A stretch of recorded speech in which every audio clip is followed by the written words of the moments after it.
వర్షం కురుస్తుంటే ఇంట్లో వేడి వేడి పకోడీలు తింటూ టీవీ చూస్తుంది వెన్నెల. ఇంతలో అక్కడికి చెల్లి హాసిని వచ్చింది. అదేంటే ఇలా తీరిగ్గా పకోడీలు తింటూ కూర్చున్నావు? ఇంట్లో చేయాల్సిన పనులేవి లేవా? వర్షం వస్తుంటే నేను ఏం చేయలేను, అంతే. బయట చల్ల చల్లగా వర్షం, ఇంట్లో వేడి వేడిగా పకోడీలు. ఇవి తప్ప నాకు ఇంకేం తెలీదు, ఇంకేం చెయ్యను కూడా. తినడానికే పుట్టినట్టున్నావే నువ్వు. నాకంటే పెద్దదానివి కదా, అవి ఇవి చెప్తావనుకుంటే ఇలా ఏదేదో చేస్తున్నావు. ఇంత బద్ధకం ఏంటి నీకు? చెప్పింది చాలు గాని వెళ్ళి ఆ వంట పనేదో చూడు. వంట పనా? నీ నస్సలు చెయ్యను. రోజు కష్టపడి చేసేది నేను, కడుపు నిండా మెక్కేది నువ్వా? అదేం కుదరదు. ఈరోజు నువ్వే చెయ్యి. చూడు చెల్లి, వర్షం తగ్గే వరకు ఇక్కడి నుండి కదిలే ప్రసక్తే లేదు. భూకంపం వచ్చినా నేను మాత్రం లేవను.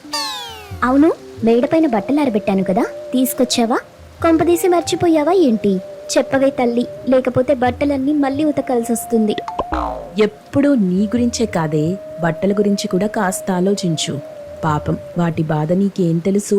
అవి ఎండకు ఎండి ఎండి చాలా బాధపడుతున్నాయి. అందుకే ఒక్కసారైనా అలా వర్షంలో తడిస్తే ఆనందిస్తాయని అలాగే ఉంచేశాను. వాటికి కూడా వర్షంలో తడవాలని ఉంటుంది కదే. ఓసి నీ బద్ధకం తగలయ్యా, ఈ జన్మకు మారవే నువ్వు అంటూ హాసిని పరుగు పరుగున మేడపైకి వెళ్తుంది. వెన్నెల మాత్రం టీవీలో కామెడీ సీన్ చూసి పగలబడి నవ్వుకుంటుంది.